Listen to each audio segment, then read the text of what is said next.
Hello and welcome to the Dacia Duster Explorers YouTube channel. My name's Adam and I'm one of the Dacia Duster Explorers. In these videos you'll see myself and other explorers driving green lanes, commonly known as the hobby of green laning. Some of these lanes can be easy, some can be incredibly difficult if not dangerous, but all offer a beautiful feeling of escapism.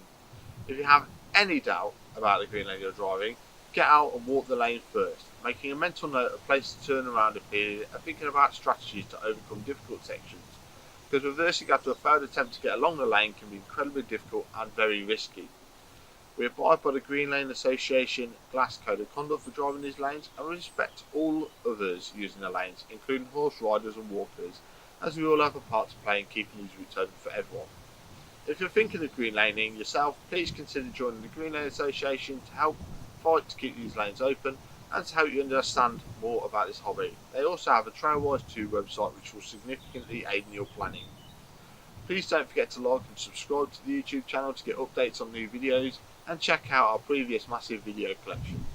For more information head to the website www.daciadusterexplorers.co.uk, and finally, thanks for watching, stay safe and enjoy your trips.